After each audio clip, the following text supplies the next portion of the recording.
Well, good evening, everybody, and we are busy with the enlightened word from this amazing book of Proverbs.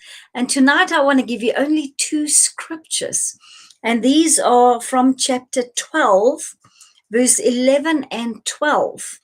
And this message here tonight is to be for those people who really want to learn from God's word. You need to give attention to what this word is saying. Verse 11 says, "He who tills land shall be satisfied with bread, but he who follows worthless pursuits is lacking in sense and is without understanding." Okay, so I've been thinking about this worthless pursuits, the people that are lacking in sense because they are without understanding.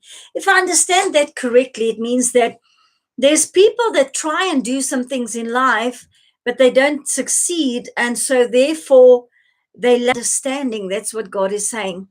And I want to say this. I've met so many people in my lifetime who want to do great things. They have nice ideas. They've got great ideas, in fact, really, really great ideas. And they really want to do something, for themselves and for their families and for the Lord. And so they've got all these nice ideas. They're going to do this and then they're going to do this. But I watch these people through many years, and I have to look at them today and say, met you like 12 years ago. I've heard about not one, not two, not three, not four, but maybe 15 ideas that you wanted to do in the last 15 or 12 years. And not one of them came into existence. Not one of the ideas that you had came into existence. I'm not talking about a specific person now.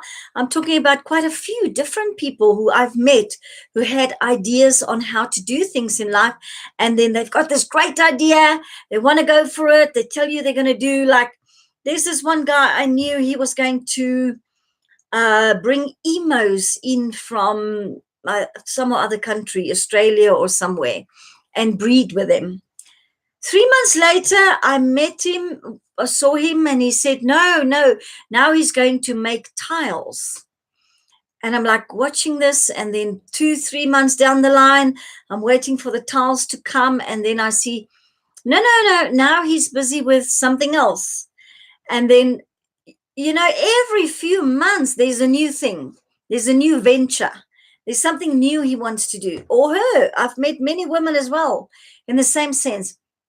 And I look at this and I'm thinking, like, it's like they are trying to do something, but they've got no wisdom. This is what this word says. They are without understanding.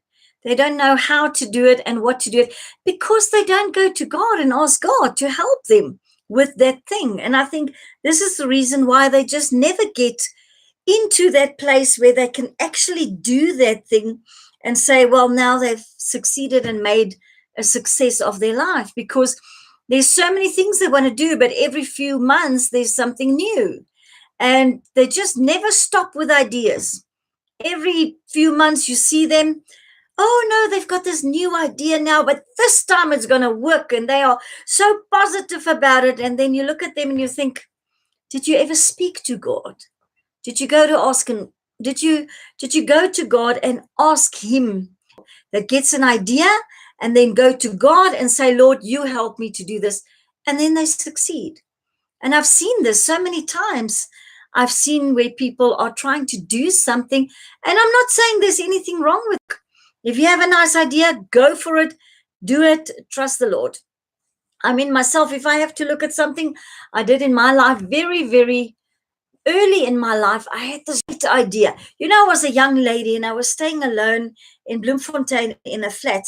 And I didn't have no boyfriend at the time or anybody to help me with the stuff that I needed to have done in my house. And I wanted to, put up some, drill some holes in the wall to be able to put up a picture. And I had the drill there and everything. And I was quite prepared to learn how to do this and to get this thing up on the wall so that I can do that. But there's one didn't know, and the drill didn't work, and there was a loose connection from the wire. And so as I looked at this thing, the one wire came out. And then I had to go and look for a screwdriver. And I tried to open the thing, and there's like 3 wires, and there's a ground, and there's a green and a blue and a brown, and I don't know which one goes where. And I'm thinking, like, you know what? If only I could have seen that the wire was loose, I could have taken it to somebody and they could have helped me. I said, if this plug that I tried to fix now was see-through, and I could look at it and see, oh, it's the green one that was loose, I could have just taken it to someone and say, just open it up and fix it for me. And I had this idea to do this thing, and I was young, very young. I had this idea of doing this thing. And suddenly I thought, yeah, what a great idea. If this plug was see-through, I could see what's wrong on the inside, if there's a loose wire or not. But I was young. I was just started working. And it's many, many years ago now that I'm talking about it.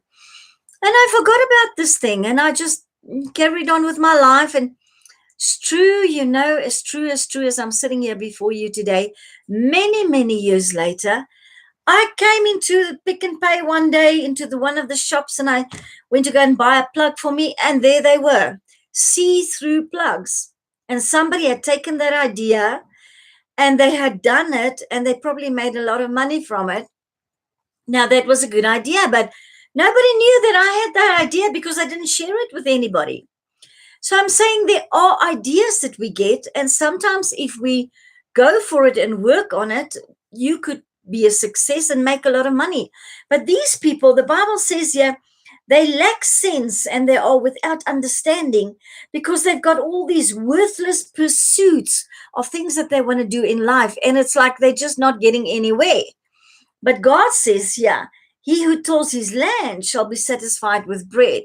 So in other words, like, if you are a farmer and you are looking after the fruit and the vegetables and stuff that you're farming, it's not just for yourself, it's for other people as well.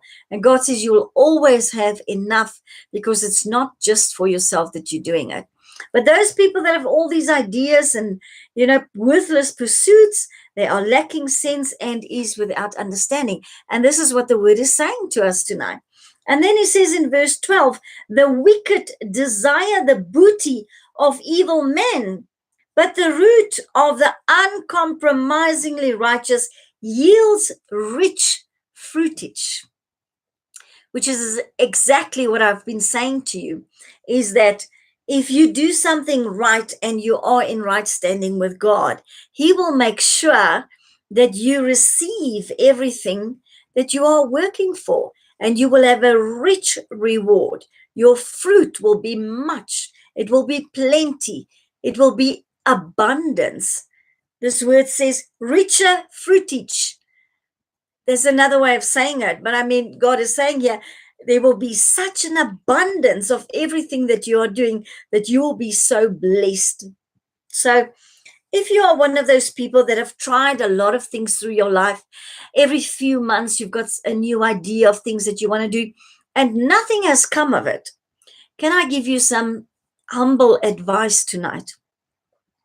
I want you to go and sit still and sit before the Lord and say, Lord, I have all these ideas, and I've tried many things in my life, but none of them has worked. And here I am still where I am. Nothing has worked. So please help me with this idea that I have. I promise you, God will help you. He wants you to succeed. He wants you to have a good life. He wants you to be able to work something, and get an abundance of fruit so that you can not just look after yourself, but also after your family. So God really wants that for you. So I want to encourage you with this word tonight. Go to God and say, Lord, here's my idea. Please help me. And God will really do that for you. So don't carry on with these fruitless ideas and these, how does the word say here? Worthless pursuits. It's like it's really worthless because you try and do something, but you can see that you're just not getting anywhere. For once in your life, get quiet. Stop running around. Stop getting ideas. Go to God. Go and sit before God and say, Lord, here I am. I have this idea. Please help me. And God will help you. You know, if I was not so young and if I had any sense about business in those years when I had that idea, if I had taken that idea and probably went to go and market it or take it to the offices where they, give you the permission to do it. And if I had done that, maybe, I don't know, maybe I would have been the one that have brought that out and I would have been rich by now. I don't know. But the thing is that sometimes you get this idea and it go past you and you forget about it. And 10 years later down the line, there's somebody else doing what you did. So sometimes I think that God gives us ideas and he wants you to go and do something with it. And if you don't, it's like he's saying, okay, well, you didn't want to do it, so I'm just going to give it to somebody else, which is sad because I know that I've had 2 or 3 or 4 of those very nice ideas for stuff in the house that could be yours, could be used for everyday things. And I missed the opportunity because I was too young and I didn't know what to do. I don't want you to end up like that as well. I want to say to you tonight, if you have ideas and strategies and plans to do something that you can make money with, don't just run to worldly people. Go to God and say, God, here I am. This is my idea. Please help me. And I promise you, he will. So go to God. He will help you. The righteous yields rich fruitage. God will make sure that you will have everything that you desire if you go to him with your ideas. He will help you succeed with that idea that he has planted in your mind. So may it go well with you until the next session. Goodbye.